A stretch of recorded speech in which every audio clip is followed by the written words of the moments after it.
kasih. Okay, good morning, ladies and gentlemen. Assalamualaikum warahmatullahi wabarakatuh. It is a great pleasure to welcome you to this sharing session held by Research Center for Applied Microbiology, National Research and Innovation Agency BRIN, with topics Step Towards Detection of Microbial and Other Bee Pathogens for Better Honey Bee Health, today, Wednesday, May 22nd, 2024. In this occasion, we are honored to welcome Dr. Yeni Hairina, Head of Research Center for Applied Microbiology BRIN. Our speaker, Dr. Hilger Jagau, Postdoctoral of Research Center for Applied Microbiology BRIN from Technical University of Brunswick. And our moderator for today, Dr. Chandra Risdian, researcher from Research Center for Applied Microbiology BRIN. Ladies and gentlemen, next is opening remarks from Dr. Yeni Hairina to represent Head of Research Center for Applied Microbiology BRIN. To Dr. Yeni, time is yours. Thank you, Mbak Lucy. Suara saya kedengaran nggak, Mbak? Dengar, Mbak? Kedengar. Oke, terima kasih. Assalamualaikum warahmatullahi wabarakatuh. Good morning, ladies and gentlemen, and the enthusiasts today. I'm Yeni, on behalf of Head of Research Center for Applied Microbiology. It is my great pleasure to welcome you all to today's event with the topic about the step towards detection of microbial and other bee pathogens for better honeybee health. So as we gather here, we are united by a common goal to ensure the health and vitality of our honeybee population, which play a crucial role in our ecosystem and agriculture. So in this occasion, I would like to say thank you to our keynote speaker, Dr. Hilger Jagau, as well as our moderator today, Dr. Chandra Risdian. And today, we will try to explore the latest advancement in detecting these pathogens, of course, share valuable insight and discuss the strategies to protect and support our bee population. So, of course, your participation and collaboration are vital as we strive to make meaningful progress in this field. So everyone, thank you for being here, and I look forward to an engaging, productive session. So by this, I will open this sharing session today. Thank you very much, and I give this session back to our MC, Mbak Lucy. Silakan, Mbak Lucy. Okay, thank you. Thank you, Dr. Yeni. Ladies and gentlemen, before we start the agenda, we will have a photo session first. To all participants, please activate your camera and for the committee to take the screenshot. I will start count from first slide. Ready? 1, 2, 3. Second slide. 1, 2, 3. Third slide. 1, 2, 3. Thank you. And I would like to remind to all participants, please fill the attendance form from the link provided by the committee in the chat feature.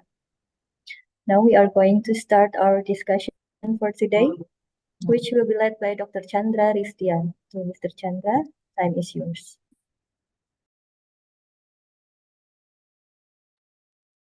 Okay, good morning, everyone.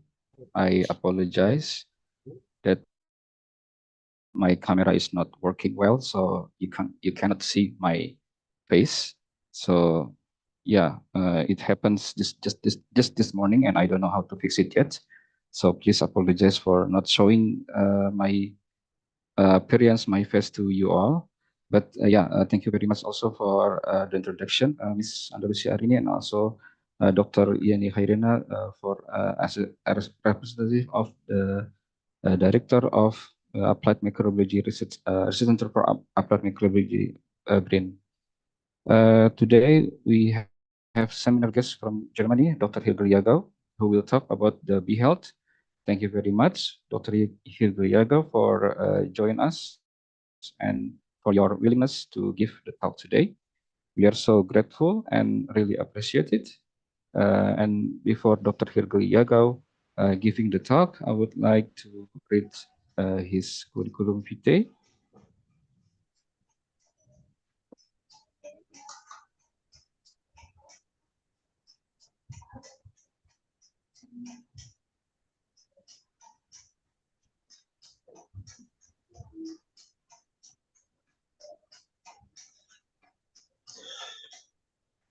Okay, so Dr. Hilger Jagau now is the postdoctoral researcher in Research Center for Applied Microbiology BRIN since February 2024. He was associate scientist in Technical University of Braunschweig in Germany, 2023. He was leader of bee breeding center in Bantin, Appenum, Germany.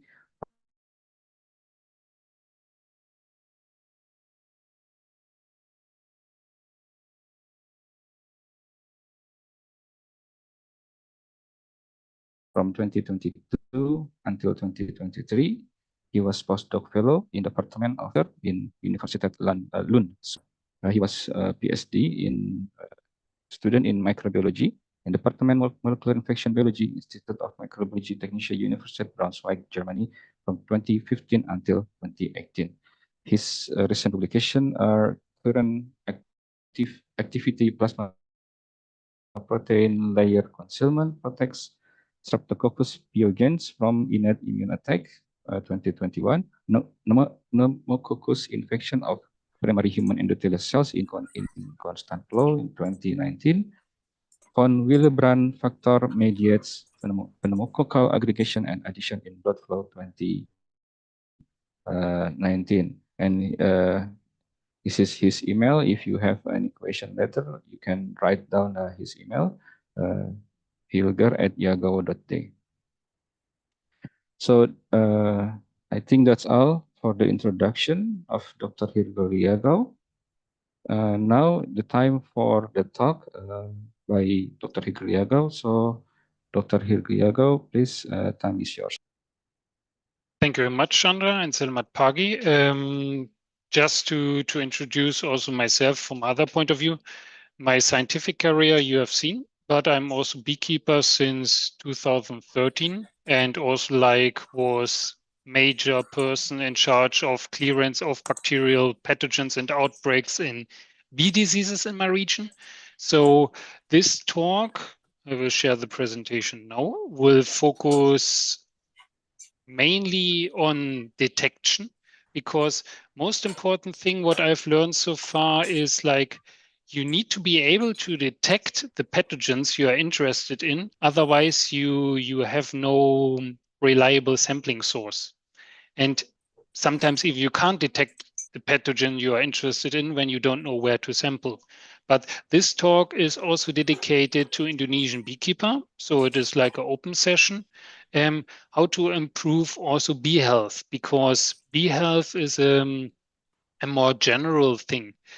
For this background or for this informations, I was setting up a survey and will post the link of the survey inside the chat.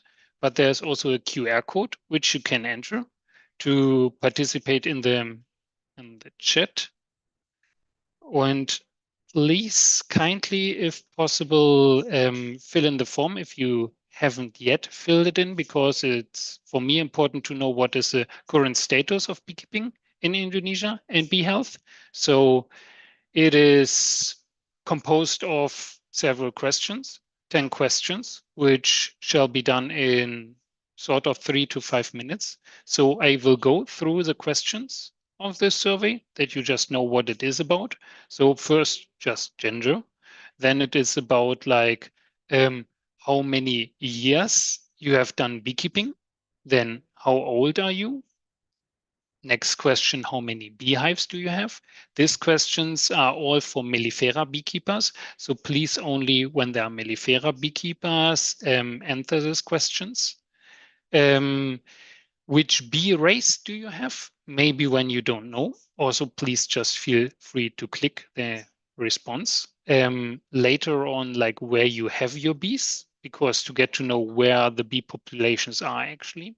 And then one important question towards bee health in Indonesia, which diseases do you know? These are not all bee diseases, but most common ones and the ones where research is most performed on.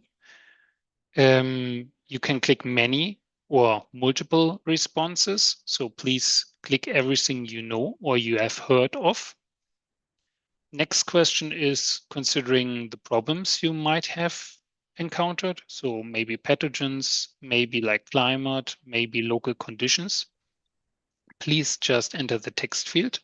Afterwards, also towards bee health, which methods of disinfection of the combs do you know?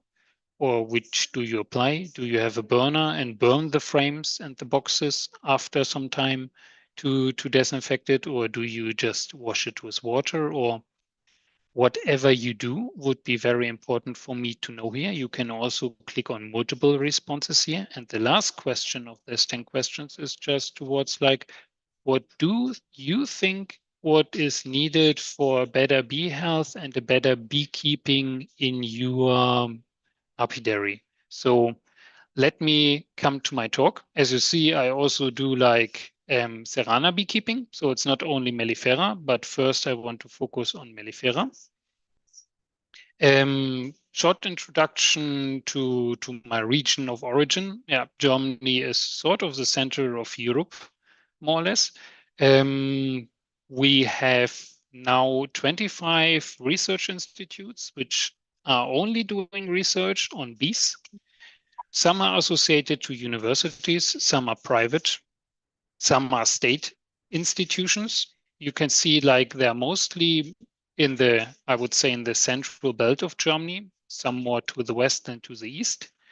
Yeah, and our beekeeping is, I would say, quite advanced. So even in 2009, we were already able to do bee larvae assays to check for plant applications, feeding techniques, microbiota changes in bee larvae by picking bee larvae from a bee frame and then transferring them to a multi-well plate, then actually raising them with accordance to the diet, what we want to have, so worker bees or queen bees in the laboratory, grow them to fully adult bees, and even have them hatched in this condition. So it's very nice to check for mortality, very nice to check for which microbiota are important. So quite advanced, so you don't need to have actually bees outside anymore, just for getting the larvae. But also Germany is famous for our education system. So we have a dual education system, which enables also the bee research institutes to educate beekeepers. So you have the theoretical education on the one hand with the lecturing about bees, which all the people shared have in Celle here, more in the northern part of Germany, from whole Germany. And then also like local practical education at the bee breeding institutes, bee research institutes, or even big beekeepers. Yeah, and so like the important thing is here like to have always a connection to practical field work that makes research more applicable, and also like especially when it's like state funded research shows the purpose of what we are doing and why we are doing it. So from this background, I was also being able to educate job starters in beekeeping. So it's not about only the science, but also like forwarding knowledge. Beekeeping in Germany has evolved quite from the start. So this red circle indicates what we have been started with from a beekeeping scale. So we have had very small beehives of mellifera in this case, and evolved the diversity you can see here based on the function of the bees. So for example, when we have pollination beekeepers, you can see in the left upper corners, we have dedicated vehicles where we place the beehives and infrastructure in it to be able to pollinate efficiently around the countryside. In smaller version, like trailer based, or like in a bigger version, like more lorry trailer, like two-wheel based. But we also have like still the traditional beekeeping in the trunks, as you see down here. We have bee houses when the location is quite good and food is available. We have balcony beekeepers. We have in the bee breeding center I was working like standard bee boxes, piled boxes. You can see here with Bienenzuchtzentrum Bantin in the middle of the picture, which enable to have like fast development of beehives. But we also have up here this top bar hives, which are more stationary and not very flexible. It depends all on the purpose of the beekeeping. So this is an important thing to introduce with. But coming to bee diseases, sampling and healthcare. So bee frames are a reservoir of microorganisms, depending on how old they are and depending on how often they are cleaned. So as you can see depicted on the picture on the left, maybe from the language not very understanding, but I can explain. So this dark frame happens when you look to the young bagus one, when multiple bee larvae generations hatch. So they always leave after metamorphosis their skin inside the comb, as well as fetus, like fecal remains. This is producing a lot of nutrition, and this is what bacteria like, fungus like. Also, you can get spreading of bee viruses in very old combs. So the best way to prevent this from a beekeeper background, from a scientist, I should not say I'm happy about this because I can sample so many bee diseases on the frame, but yeah, this is the situation sort of. As a beekeeper, practical wise, you can prevent this very easily by checking when the sunlight is coming from the back, if you can still see your hand. When you can't see your hand through the wax, then maybe you should consider to exchange this bee frame or give it to a researcher you know who might be interested in sampling it. If you would compare it, it's like not changing the bed cover for 1 year.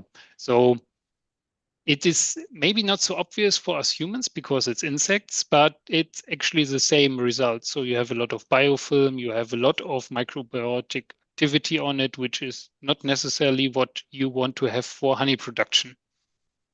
So coming to the bee diseases, you can find, of course, like most of the bee viruses, like here in this picture, deformed bee wing virus, are also associated to the hatching area, and that means the combs. So like the viral particles will be inside these combs and last there and will spread to the next generation. But you also have diseases which occur also in Apis cerana, the local Asian honeybee, like sackbrood virus. I just write down here also the Indonesian name of it. So you not only have mellifera diseases you can sample like this when you know what you want to sample, but you also have like cerana diseases. You can have American foulbrood as a very representative bacterial pathogen on the bee frame. So like the larvae is over time fully, let's say, digested or molded towards like this brown liquid, which is very much infectious because it just consists of bacterial spores. You can have other diseases which are very common in this region, also in rain season for Apis cerana and Apis mellifera, Nosema apis and Nosema cerana. You can have pesticides in it and the remains of pesticides. So many pesticides are fatty soluble liquids, which will be carried by the bees by taking pollen to the hive, and then they stay basically on the bee frame. So the longer you have the bee frame inside, the more you contaminate your honey and your bees with potential pesticide sources. And in the end, when the comb is getting too dark and there are too few bees to protect because they die of diseases or other issues, then you have this, I should not say little one because it's a quite big moth, Galeria, or the big wax moth, which is fully disintegrating the bee frame and is also like a very important pathogen in Indonesia. So the problem here is like this information is multi-plural. It's available out there and it's only about like you need to look for it. So in this case, Iranian publication, also very nice done on this topic, saying the same. Like the thing is like if you use new comms, this will prevent spreading of diseases, will efficiently push the brood development and have a safer honey production. So like it's for me sometimes a bit difficult to address this because I don't know how to do it. So this is also why I choose this format, maybe also to spread awareness and knowledge. When you have this bee frames as a beekeeper, the things you should do is really melt down the wax If you have no fancy equipment, it's okay just to really boil it for more than 10 minutes in boiling water. And afterwards, the easiest way, for example, to improve bee health and to get good wax production for cosmetics or for other purposes is to filtrate it. The easiest way is take, for example, any grid you have. In this case, it could be lady panties, could be other filter. Take a big bucket, fill some water down there, pour the whole liquid with all the dirt inside, leave it hanging, squeeze it, and in the end, you will get very nice bee wax. But this is important because like when you don't have nice bee wax and you don't boil it properly, then you will get bacterial, fungal, and other infections. Viral infections are most likely not that stable, but bacterial spores, yes. Fungal spores, yes. So coming to sampling, maybe the most important part for us researcher, but also maybe interesting to have it as a monitoring for the beekeepers. I would suggest a very old and very straightforward method. So using debris shields would be my suggestion. You can use it for Serrana. You can use it for Mellifera. The best is when you have a plastic tray with a bit higher endings that the bees can't just take everything out of it. And this sampling tray should be ideally as big as the entrance area of the beehive. Then you enter this sampling tray with a sheet of paper. This sheet of paper needs to be covered slightly with oil. In my case, I've used, for example, palm oil because it's very cheap. In Europe, I use like normal like sunflower oil, but the most important thing is no fragrance inside because bees don't like fragrance. Otherwise, you will get not what you want, but angry bees. After 72 hours, I have made the best results, so to say, for smaller colonies as well as bigger colonies. Take out the sheet. For the beekeepers, very important, maybe take pictures and forward to researchers to talk about what you see. You can repeat this method. And the most important thing is, what can we see by applying this? First, most efficient, we can check for Varroa treatment. In this case, Varroa destructor, for example.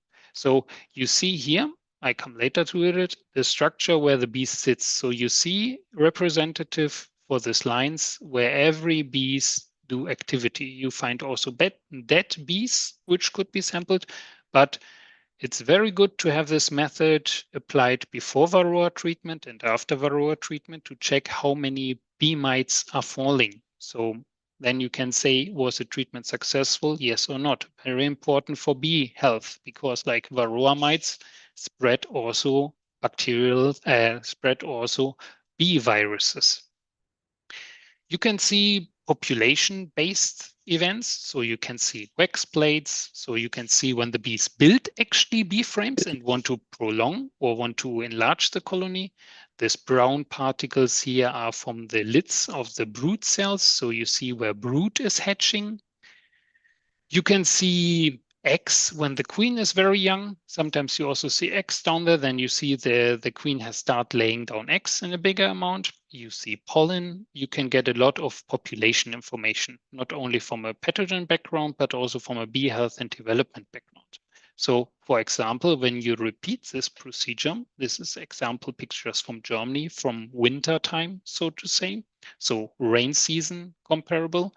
First, the bees start sort of small. This sheet was placed under the beehive, and you see like here the frames. So in this case, 6 frames where you have brown particles, which means like hatching brood.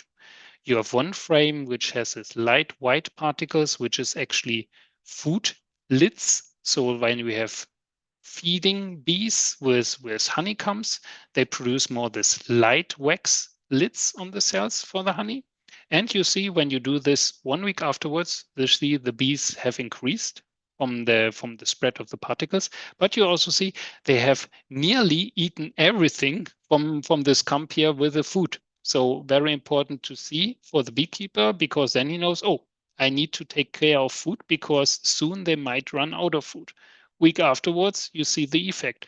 Bees might have been already started to get out of the brood for a short cycle because food is nearly compensated. So they are just on the last comp here on the right side. Next week afterwards, you see, okay, pollen is coming in. So most important, bees need pollen and nectar because pollen is a protein source. So you get also information about this. But as mentioned, you can also see different pathogens beside the varroa mite. You can see up here in the pictures, varroa destructor in this case. You also can see wax moth fetus. So you can see also when you have problems with wax moth. So your bee colony is too small to defend itself. As I mentioned before, the wax moth will totally destroy the bee frames, but everything else also. They eat everything but metal, unfortunately, but also fortunately because they are very good in cleaning. So like the whole bee frame will be turned into this, how to say, like web-ish substance, and yeah, will be fully disintegrated. You can see other pathogens like chalk brood, mainly occurring here like as an environmental disease and more in rain season. So the bee larvae are turned by this fungus into mummies, and these mummies you can still see then down in front of the beehive, but also on the debris shield. Yeah, so like there are multiple possibilities what you can do as a scientist to get samples. Towards maybe beekeepers, it's important to know that bees need honey for feeding the brood. Like in Europe, we say 2 to 4 kilograms per week, depending on how big they are. But nevertheless, they need constant flow of honey because considering the brood development is very crucial for beekeepers. Serrana with a development time of 19 days, Mellifera with a development time of 21 days, including the metamorphosis. But that's not it, because this 21 days for Mellifera will be added another 20 days, so in total 41 days till these bees are able to fly out and collect again pollen and nectar. So what you don't want to have actually is a reduction in bee brood if you can prohibit it, because like, of course, it needs to be adjusted to the ecosystem and the surrounding, but it needs to be also considered by the beekeepers. The less bees are in the brood, the less flying bees I will have later. So from my perspective, what I teach in the beekeeping beginner sections is always like half shadow is good. So you get morning sun, but depends also on the local climate. These are my serranas more close to the coastline-ish area, Kota Visata. So they get morning sun, which is very important for me to get early active. And then like in the midday, they are protected from the sun. Afternoon, same. Flight direction is towards the south. So they go directly out and forage. And yeah, water is very important. It should be in a range of 1 kilometer if you can provide. If you have a river beside, or sometimes they also take transpiration water from the leaf. But water, maybe here in the tropical zone, only in dry season, very important, but in rain season, not so much, is also important for the bee health. And considering also bee development means wax production. Wax need honey. So like for 1 kilogram of wax, you need approximately 2 kilogram of honey. So it's always important also even sometimes to feed back honey to the bees to push them for development. Coming towards the topic of honey, honey is not honey. So like when you have a honey frame like this, very nice sealed. Here you can also see the white cell lids, which I was talking before of. Then you can be nearly sure that this honey is done. There are conditions where the honey down here has still higher water content than normal, but this is very, very, very rare happening. But most important is only when it's sealed, it's done. Unsealed honey is not done. You can check this, what I will show later in a small clip, by a honey drop method, which is very easy to apply also for food health, food safety, and more maybe the BRIN people who are into honey quality. That might be interesting to know. From a beekeeper background, back again to the sort of public audience, the importance is like change maybe your bee frames. So like the smaller the bee frame gets, the easier the bees can seal it. The faster the honey is done. The bigger the frame is, the longer it takes. So sometimes in Germany, or quite often, we have different frames. But it has, of course, also the disadvantage that with different frame sizes, you have two different formats and you can't easily switch frames from brood to honey. But this is actually also a matter of honey quality because the honey frames will never be in contact with the brood, which also increases the quality of the honey. So it depends on what you think is best for your beekeeping. So coming towards the topic that honey is not honey, you can see this by Indian researcher very nicely. It's actually a YouTube video. So like he shows like two important enzymes in the honey, amylase or other name is diastase and invertase levels increase over time and make nectar to honey. When you harvest the honey very early, then it's actually not honey. It's just nectar with a very high water content who will get rotten very fast, have problems with fermentation. And fermentation in this case means not only lactic acid, but also alcohol and other substances you might not want to have in your honey. So the longer the honey stays, when it's sealed, then the bees have finished it. And the easiest way to check is like, as you can see in this clip of here. So you take the bee frame, you have a plastic down there, you push it very hard that the honey could fall out if it's not done. So you see this bee frame, the upper part is fully sealed, everything fine.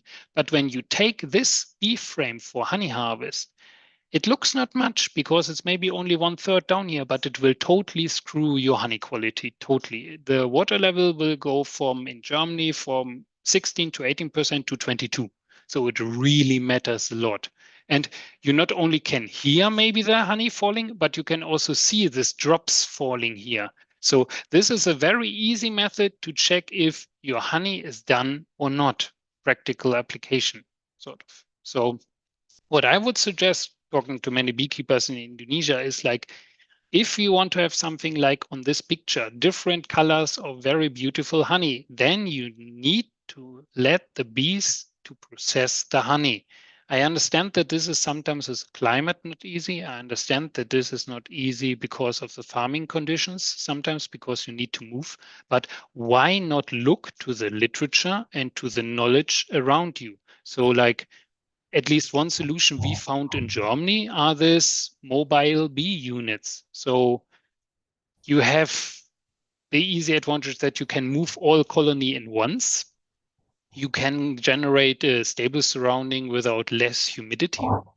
Maybe it's even safer for not stealing it when you protect it in the front or just let the air out or anything else or take the tires out, maybe the easiest. And also you save labor costs because you need less people to take care of. You have your infrastructure inside, your centrifuge, maybe an aircon on the top, maybe solar panels or some other voltage, could be also a diesel generator, doesn't matter, but you can reduce the water content during the harvest, not harvesting outside in the fields.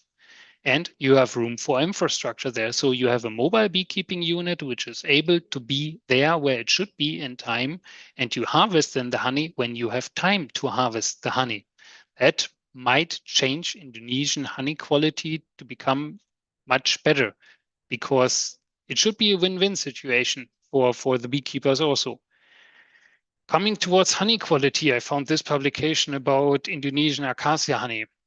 You can see the standard values of Indonesian honey quality, or at least newly harvested honey here under standard. And you see the results in the site on the right. So looking only for amylase or diastase, it should have a minimum value of 3. Looking to water content, it should have a maximum volume, maximum level of 22%. Looking to acidity, it should have 50. Looking to the reality, you can see the minimum enzyme activity is half below what is allowed. You see the water content is far above what is allowed, and you see the acidity based on the fermentation. So you will have a lot of fermentation products in this honey, which makes it actually not food grade anymore. looking to the left side, you can see what we have set up in Europe. So we have baking honey. Baking honey is allowed to have very high water content because we use it for baking and fermentation. So we make honey liquor out of it, honey wine out of it, because it starts already fermentation. So there is already alcohol inside. So we have a standard which is maybe not so easy to reach, but maybe it is. I will try in the next years to get around like 20% maximum humidity moisture. We have in the diastase level value bigger than 8 because it means the honey has been processed by the bees according to high quality standards and not has been harvested before. So 3 is, for us, more or less tropical honey standard, because we know that maybe the honey was not being treated well, sort of. But this can be changed by transferring knowledge and to enable beekeepers to produce better honey and also increase food safety in Indonesia. Acidity level is the same. It should not be higher than 50. Only for baking yeast, you can exceed to 80. So coming sort of to an end of my talk, the important thing is to see the benefit of bee health, because bee health defines what value you get out of your honey production, defines food safety, defines also food quality. And when you want to be on an international market, then the best way is to improve the quality of the product, as you do already with batteries. You don't only export the raw material, but you export the refined product. Same with cacao. Things change, which is good. So why not make a honey which has global standards and has then also a global market? So the important thing is, when you want to have this big beehives producing honey like 100, 120 kilograms a year in Germany without any big problem, even when the weather is not so good. This honey means actually for your beekeeping, you can flourish, you can produce good honey quality, you can gain money, you gain something out of this investment. But only when you take care of your bee health, because bee health is equivalent to the colony size. When your bees are ill, they will not grow. When you harvest your bees to death, they will not grow. When you take them to areas with a lot of plant applications, they will not grow. When they are not growing, you get no flying bees. No flying bees means less or no honey. So it's always important to consider bee health. This is sort of the main point I want to point out here. Thank you very much for your attention. I want to keep it a bit short because I hope there will be more of a discussion. For the end of my talk, I have also prepared a survey. Please, any audience, not only mellifera beekeeper, but all the audience, feel free to fill it in. So this will be 5 questions. Considering my talk, if it was useful, what information you gained, maybe what information you missed, and also show me what maybe I need to improve in addressing questions. So again, you can see here, even in Germany, we started with very small beehives around 1900, comparable to the Serrana hives now maybe in the trees, sometimes hanging in the tree trunk. But with breeding done by the beekeepers, not by the state, but supported by the state, we were able to develop bees which are very efficient, develop a high standard of honey quality just by empowering the people with knowledge to breed good queens and to produce good honey. So that's everything from my side. Happy to get questions. I see something popping up in the chat already. So yeah, thank you very much for your attention and happy to hear your questions. Okay, thank you very much for your nice presentation, Dr. Hilger Jagau. And ladies and gentlemen, it is time for discussion. So if you have any question, please raise your hand, or you can also write in the chat box, and you may ask in Indonesian or in English. So I can help you to translate to English and discuss with Dr. Hilger Jagau. Okay, I think we have from the chat box.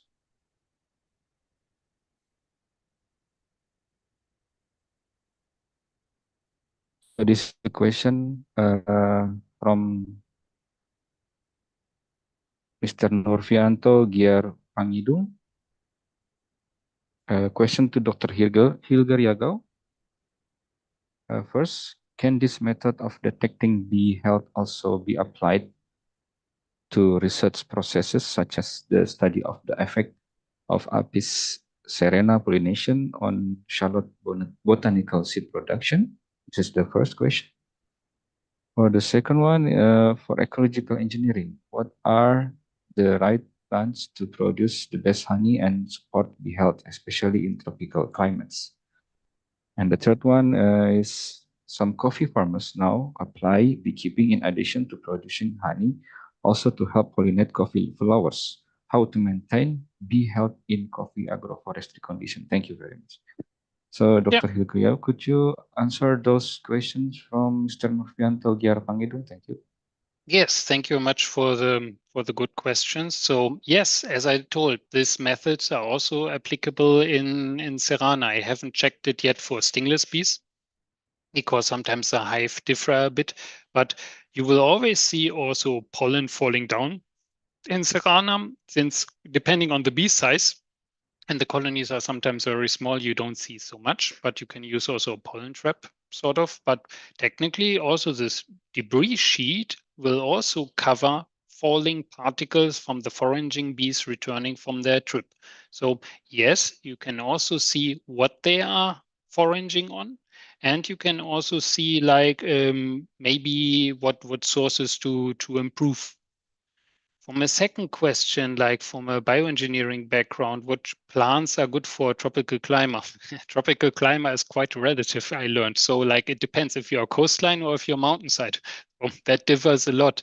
So one tree which is actually quite good for bee nutrition, for animal feeding and other purposes, and growing very fast is Kaliandra, for sure, sort of. But there are also other trees, like the diversity matters. So like, of course, fruit trees like rambutan, mango, avocado do a great purpose. Coffee, as mentioned down there, does a great purpose.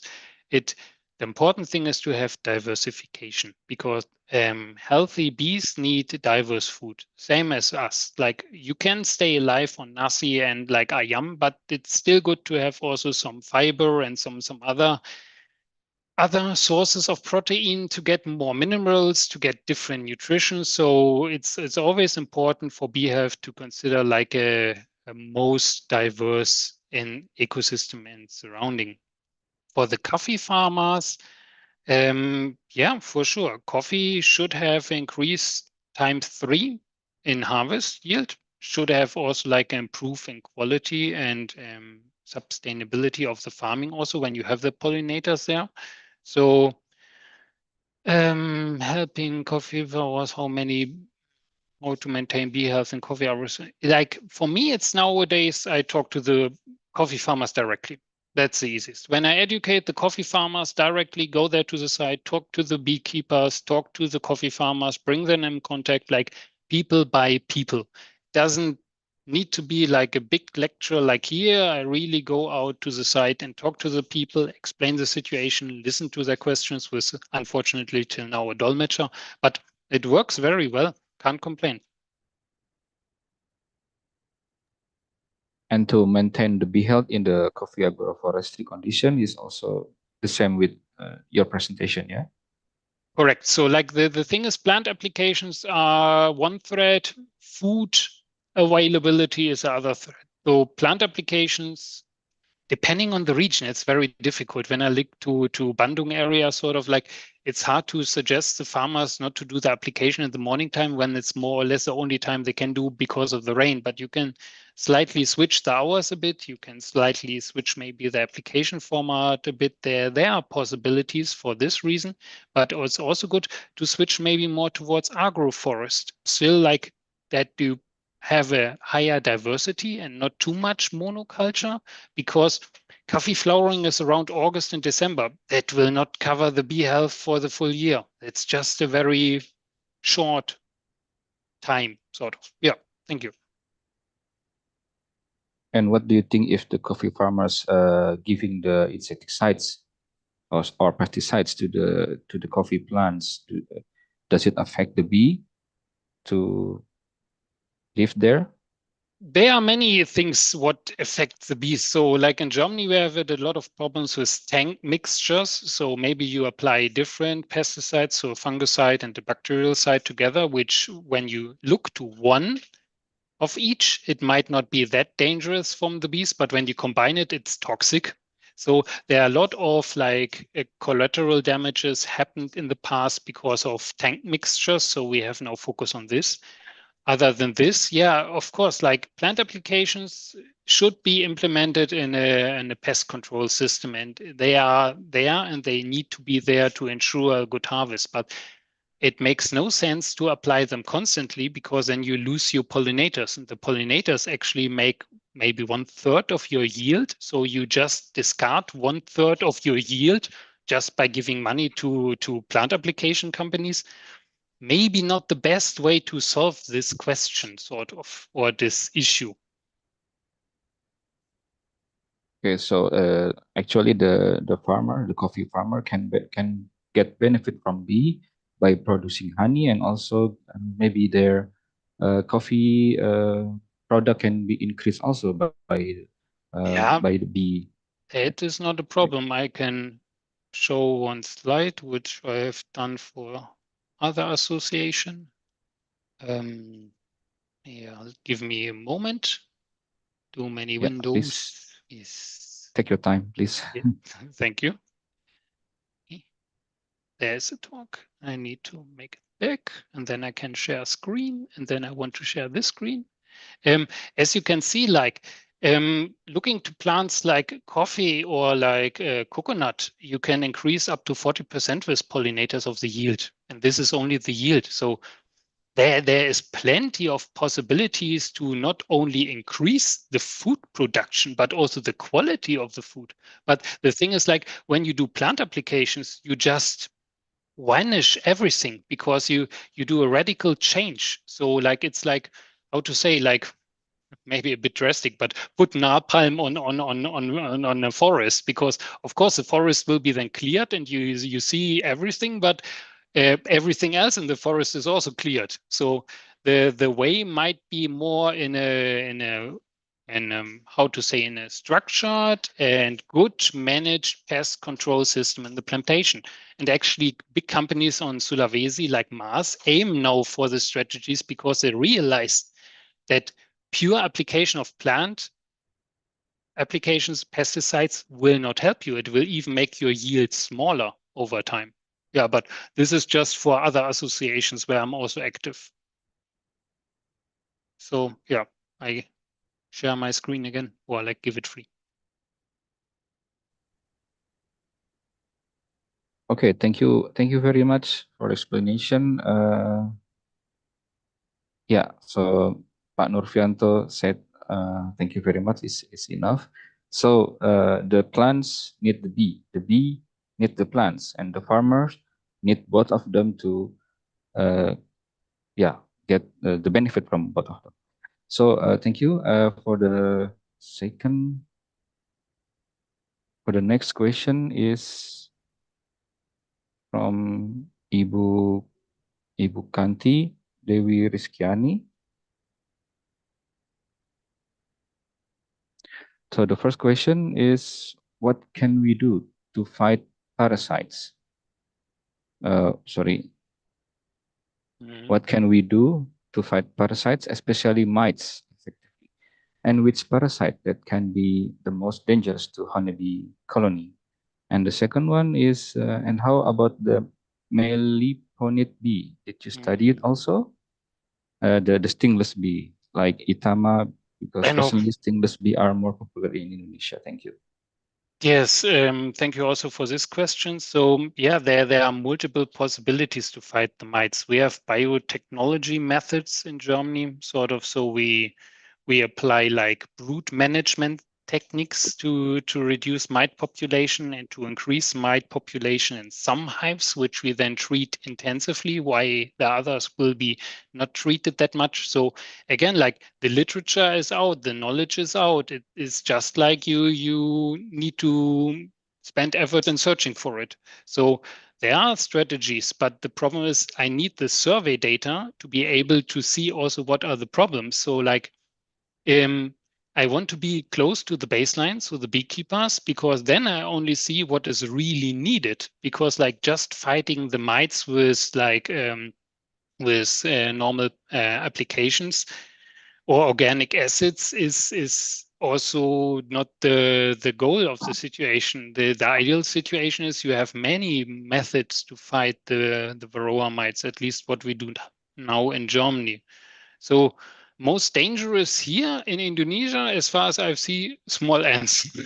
Small ants are most dangerous for beekeepers in Indonesia, because like they're quite persistent. They are too small sometimes for the mandibles, or like not very much attacked by the bees. So they can vanish whole bee apiaries very fast. So varroa mite, yes.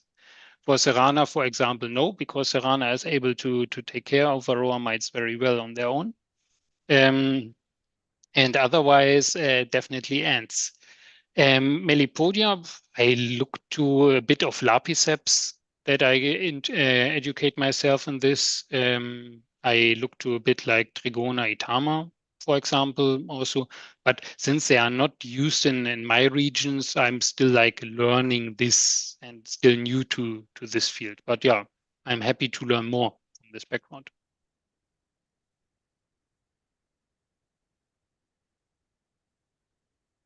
Thank you very much. And is it enough, Bukanti?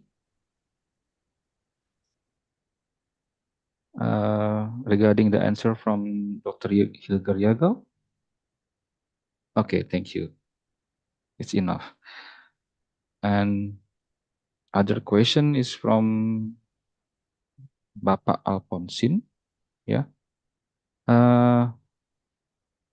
I want to ask, in Indonesia, currently stingless bee farming is very popular. So there are many farms, but I haven't found any studies about the disease, especially viruses. Do the characteristics of bee and stingless bee affected by viruses show the same symptoms? How to detect it initially and how to deal with infected colonies? Thank you. Thank you for this question. Also very, very good, because in UK, for example, deformed wing virus is also spread to bumblebee colonies. So there is definitely a spread of diseases, but yeah, that's the point. Like it needs to be monitored. This is why I try to have the system set up with a debris shield, because only by monitoring even things you might not expect to find, you are able to get a snapshot of the bee health, at least to a certain extent. So it makes maybe not so much sense to do like case studies. It's also good to get information firsthand, but monitoring has been in the past also for animal diseases and for humans also in a human population, the best way to maintain healthy populations. So I would keep it in a more broader approach, not only look for viruses, but yeah, you can. And again, like the problem is resources. So I can use my own money, but technically I don't want to do it so often. But the thing is like when there's a lot of bureaucracy to apply for funding and to apply for methods and changing regulations permanently, it's for a researcher not really easy to do the things. So this is also why I try to have a not so highly sophisticated, but quite efficient and cheap, easy to apply method where you can generate a lot of data without spending so much money. So I switched strategies, so to say. But yeah, PCR is the best way to detect still. By eye, it will be never clinically proven, but some diseases like chalk brood are quite clear to differentiate from stone brood and other diseases. So even by eye, you can say a lot. Also from a diarrhea background, you can at least say it's nosema. What nosema type it is, maybe not. But yeah, this is also a point I will try to address with multiplicators from NGOs to governmental to other sources, because like this will only last when it's stand on big shoulders. So it's taken by the community, is applied by the beekeepers, it's used by the beekeepers. Then it has a chance to really increase and push bee health in Indonesia. Thank you. Okay, thank you very much for the answer, Dr. Hilger Jagau. For Pak Alphonsin, is it enough for the answer, or you would like to ask some other question? Okay, thank you very much, he said. Okay, is there any other questions? May I have deliver some comment? Okay, silakan Pak, please. Terima kasih Pak. Ya, selamat pagi di Indonesia Pak Dr. Jagau. Do you speak bahasa Indonesia? No. Oh no. Oh, very unfortunate. But I think I will try to speak in English, and if I have problem, I will ask the moderator. First thing first, I would like to introduce myself. I'm a lecturer from Gajah Mada University, Jogja. But I also came from a beekeeper family. So I think I have enough interaction with beekeeper in Indonesia. Then my first research when I did my undergraduate thesis was for in the mite, yeah, detecting varroa and also tropilaya in honeybees in Indonesia, in mellifera in Indonesia. And then that time I found out that the varroa jacobsoni was not a problem for us in Indonesia, mellifera. But then later on we know that it's because we have a sibling species of problem that solved by Dennis and his colleagues from Australia in 2006. But in the meantime, because we don't know yet, we introduced a varroa destructor from China by accident. I think that case should be a hard lesson for us in Indonesia, that we should study honeybee pathogen and pests thoroughly, yeah, because we have a lot of probability unintentionally introducing pests and disease from abroad, yeah. And I have a paper last year published. We use honey, yeah. So not directly to honeybees, diseases honeybees, but just to take honey from beekeeper from apiary and detect it using molecular tools. And we found out that in Indonesia there are already at least 2 pathogen for mellifera. Nosema serrane and Melissococcus pluton. It's a pity because it will be reportable. You must report it if you found it in Indonesia. I think Kementan Dikri ya, surat peraturan Menteri Pertanian or something like that. So I found it's useful to use honey, not direct sampling to the bees, but just for honey, using honey market from the market to detect the disease. So there is a question from our audience that asking for the stingless bees diseases. Maybe we should try to use its honey to detect the presence of the pathogen. It's my suggestion. Then another things that I know that one of Airlangga student, Universitas Airlangga student, Mbak Selita Mayang, is now working on the form being virus that transferable by Varroa destructor and Jacobsoni. But I don't know how progress right now. That's all, Pak Jago dan Pak Moderator. Okay, thank you very much, Hari Purwanto. So actually, Dr. Hilger Jagau is in Indonesia, Pak. So he is in Cibinong. Oh, so yeah. if you want to have more discussion with him later, you can We just should email meet him. someday. Yeah. So please, Dr. Hilger Jagau, to answer or give comment or discuss about this, what he has found. Yes, like honey is a valuable source. Like our veterinarians use it also. Some diseases you get, some not. It really depends. So this is why nowadays also, for example, American foul brood is be forecasted to be detected by the debris method by veterinarians in Germany. So we go away from the honey and take the debris, because from the debris you get much more information than from the honey, because honey is only from the honey frames and from the honeycombs. The debris particles also fall from the bees. So you have a much broader spectrum of potential diseases to detect. But of course, when you have the right protocols to apply for the right diseases and to process the honey according to this, then you have also the possibility to get several diseases also statement-wise out of the honey. Just depends on the concentration, and it depends on the honey. Let's say like the honey is harvested too early, then the honey was maybe not long enough in the beehive to have a reasonable amount of pathogens inside and might fall under the detection level.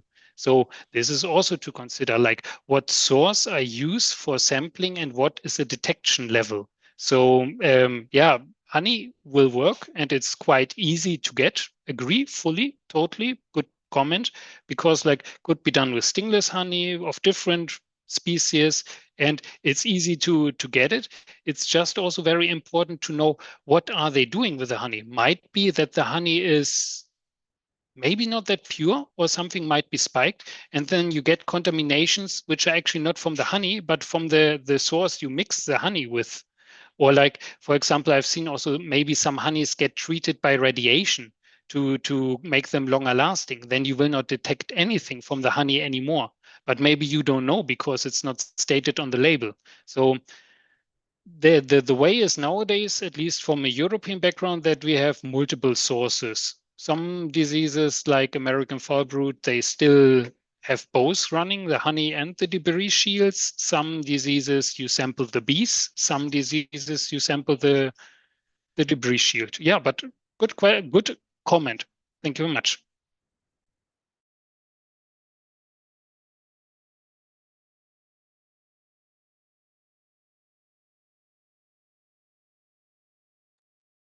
Okay, Pak Hari Purwanto, is there any comments or more discussion?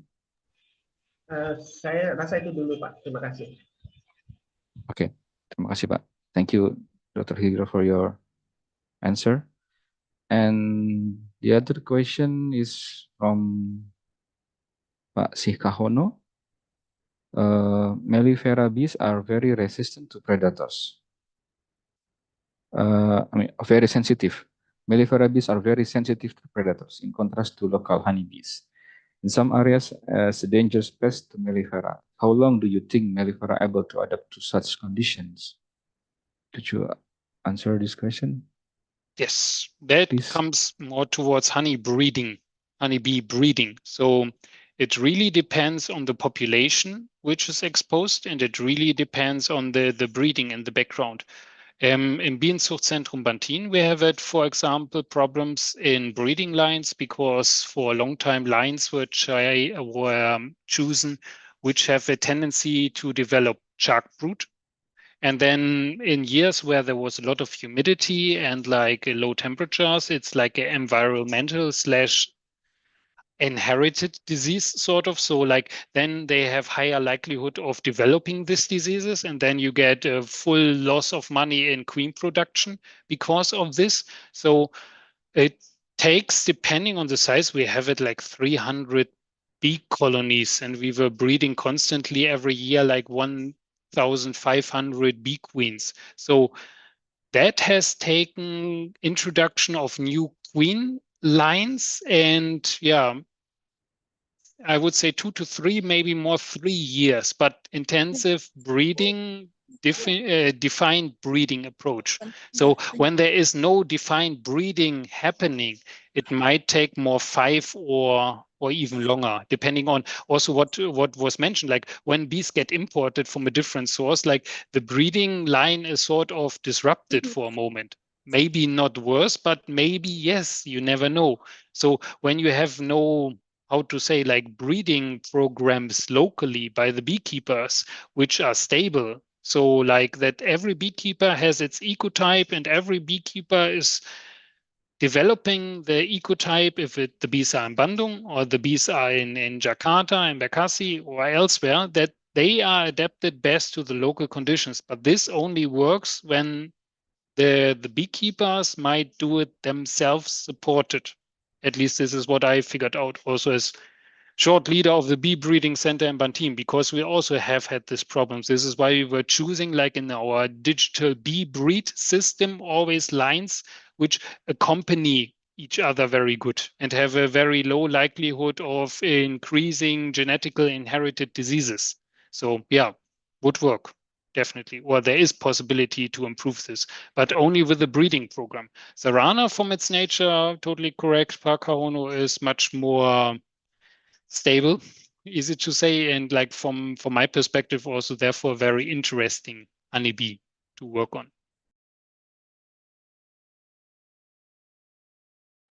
Okay, thank you for the answer.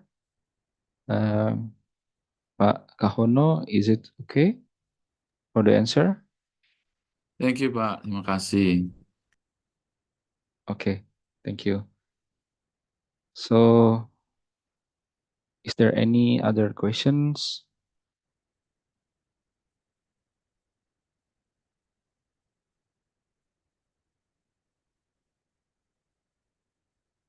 I guess there is no other question. So, you can ask other question, or you can have more discussion with Dr. Hilger Jagau. You can simply email him with hilger@jagau.de. He is in Indonesia, and then you can also invite him if you or directly meet him in Indonesia or in Cibinong, for example, or in other city. Maybe Dr. Hilger Jagau would like to help you if you have some question or problems later in the bee health or honey production. So I think if there is no, the question is, the other question is your presentation, Dr. Hilger Jagau. Will you share the presentation file to the audience? If I can, I would rather teach, because like No, only having the information is out. This is what I say. It's nothing new what I say. That is the point also of my talk. So I would encourage the people really to talk to each other and to work together, to collaborate, to figure out solutions. And solutions, what I also discovered in an old literature, just by copy paste is not a solution. It's like really you need to look up always, like, is there something new on my field? Maybe which language? Is it in France? Is it in Germany? Is it in English? Is it in Bahasa? Is it in Thai? Is it in Vietnam?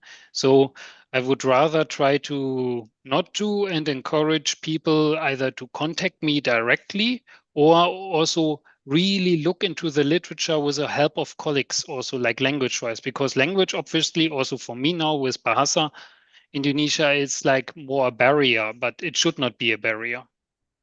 Thank you. Okay, so Dr. Hilger Jagau would like to teach or share the knowledge to Correct. all of us. Thank you. And as a summary, if there is no other question, I would like to read the summary. So honeybee health is important for producing a good quality of honey. And one of the key to achieve bee health is by, for example, checking their place for living and check frequently and give some honey to the bee. And for the audience, thank you very much for your discussion and joining this webinar. Also for Dr. Hilger Jagau for very nice presentation, very nice discussion. And for this, I will give the next session to Ibu Anda Luciarini. Thank you. Thank you, Mr. Chandra. Sorry for disturbing. I was just putting again the survey link for evaluation, maybe also good in the end. Sorry for disturbing the schedule. Okay. Thank you. Thank you, Mr. Chandra, for leading a very interactive discussion, and thank you, Dr. Hilger Jagau, for a very interesting presentation. And as a token of our appreciation, we will give a certificate for Dr. Hilger Jagau as a speaker. Thank you very much for sharing your valuable knowledge. Thank you. Okay, Also. ladies and gentlemen, this is the end of our agenda for today. I'm Anda Luciarini. On behalf of the committee, I would like to say thank you very much to our speaker, moderator, and all participants. See you in the next event. Wassalamualaikum warahmatullahi wabarakatuh. Thank you. Thank you. Bye. Assalamualaikum warahmatullahi wabarakatuh. Terima kasih. Thank you. Terima kasih.